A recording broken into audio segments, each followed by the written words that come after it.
Hi, it's Josie. This is the 5th day post-op after having a posterior repair surgery for rectocele, and I also got a tubal ligation. I think today should be pretty concise. I don't exactly know what the time frames are between intro and being able to talk about some topics, but I'm gonna try and talk about the less graphic stuff before talking about graphic, because I guess Aunt Flo could be considered graphic. So I think to start with, the way I am uncomfortable has definitely shifted, and having had Aunt Flo, I am pretty sure come today, the chills are no longer with us. They are not in the room with us. So I'm not as cold. And originally I think I was attributing feeling chilly to, I don't know, a change of diet, to possibly the type of pain medication and stuff. But looking back, and in tracking lots of symptoms and stuff, it probably was that it was PMS week. Same thing with the constipation. I don't think I need to take stool softeners daily anymore, because that's a non-issue, because today has been me being pretty well glued to being right next to the bathroom, because now they're too effective. Because another thing that happens, not just because of the pain medication and coming off the anesthesia and stuff, but just PMS week, constipation. So it's like, okay, I need less pain meds, and now I'm not constipated anymore. So I shouldn't need those, which is another thing that's great that's happened recently, is actively using the restroom. Way less painful. I would say one of the more painful aspects is wiping and cleaning off afterwards, and it's stinging. And anytime there's like a level of straining, and even this is like even with like walking or standing up, it feels almost like doing a Kegel, and it's pulling on the stitches. And that is another thing. I have a good 30 to 60 minutes max where I can kind of move around, but I know I can't do it anymore when it feels like I'm doing a Kegel and I can't stop. And I'm not intentionally doing it. My body's just like locking up there, and then I need to rest. So I was able to do a breakfast casserole today. I even made some muffins and cookies yesterday, because the baking, it doesn't take a whole lot of time. And that was nice, because it's like a change of scenery. And now I got to have a muffin with my coffee this morning, and I had to get to have a fresh like egg casserole piece for breakfast. It was really nice. But now I'm kind of back in my chair, because that started happening, the tensing up. And I think the other thing too is it kind of feels like, because there's like stitching all lined up in there, it feels like someone's pulling on those. And then one thing I noticed at the end of yesterday and throughout today is when I move, I suspect things are possibly starting to dissolve. Now, I'm not a medical professional, and these are all questions. Like, if anything I'm saying and you're looking into this, or you're gonna have like a conversation prior to getting surgery, I mean, anything I'm saying, if it's prompting questions, write them down and ask. But I wonder if things are starting to dissolve, or maybe it's just like swelling going down. I really feel like I can feel the stitches more. And that, along with the glue, it has a slight stinging and irritation, but it also itches. The stitches itch. And the glue is starting to like have sections where it's lifting off the sides, and especially the glue on my belly button itches. It's like peeling off. I'll show you real quick. All right. So I don't think it like is flawlessly, I don't know, the edges look a little bit raised, and then look here, it's like lifting off. So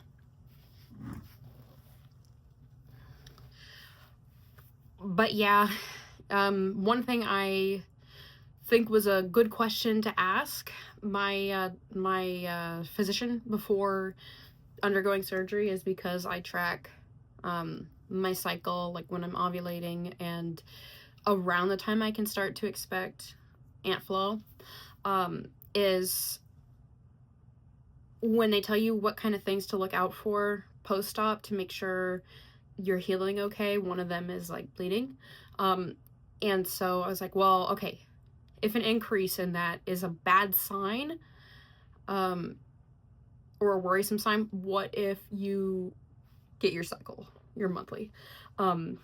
And so they kind of gave me, I'm not going to say use this for you, but because I had a hemorrhage with a miscarriage, and so we're talking about like blood loss, for me, it was similar signs, like any kind of signs going into shock and things like that, then to just go ahead and like go to the ER if I was experiencing anything like that, because that can be obviously too much blood loss is serious. So that's the kind of thing I wanted to say for the end of this. I think I said everything that I want to say for this video. I guess the only other thing is kind of going forward. I think after this first week, so what, that's 2 more days, I'm going to just do a quick short kind of highlighting just daily improvement, like one item of daily improvement, and then I will just do a once a week big update. So that would be, I guess, every Tuesday,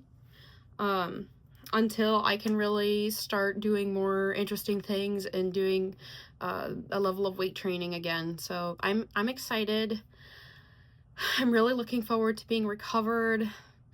And just the one thing I can say is so far so good. I do think that this decision was right for me, because even just my experience, I don't know how to say how miserable it had been to not be able to use the restroom. And there are some things, like I have a diastasis, so like I like to do like pole dance workouts, and I like doing pull-ups, and there's lots of ab exercises where I just haven't been able to do them, or if I do them, I can only do them very limited, very modified.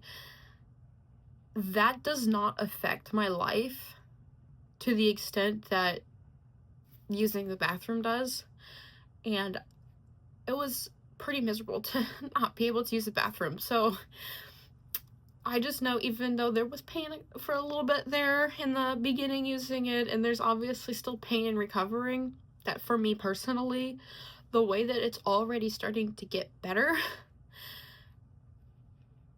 just being able to function like normally, and I even I feel like I'm using the restroom better than even after I had my first kid, that has been so good. And I would also say, if you are looking at this out of curiosity, if you've had even just one kid, or you're pregnant or something, I do think there was probably things that could have been done prior to having my last kid that could have prevented this from getting to this far, where surgery was the way to go for me. And I can't recommend enough going to see a pelvic floor therapist after having kids. So, you know, that's my one thing. If you're looking at this just out of curiosity, or if you've had one kid and it seems like it might be starting to be an issue, but it's mild and you want to avoid surgery, like pelvic floor therapy. Unfortunately, there was aspects of it where literally, like, just PMSing, everything that we went over couldn't really help at all. And anytime I traveled was an issue as well. Like, just in a lot of ways, I do feel like if I had seen a pelvic floor therapist after my first kid, and possibly even after my second, it wouldn't have gotten this bad. But I do think that last pregnancy and last delivery really pushed me over the edge. And it's I don't know. I don't want to cry. I'll get off and I'll cry off the camera. But being able to use the bathroom and you can just go it's like, if you could still do that, be thankful. So I'm gonna leave it here. If you like this video, please give it a thumbs up. If you have any questions, I'm a pretty open book as long as it's on this topic. Feel free to write them and I will try to get to them. I'm, again, pretty much resting, so it should be a prompt response. Thank you, and I hope you have a wonderful rest of your Sunday to week, depending on whenever you're watching this. Bye.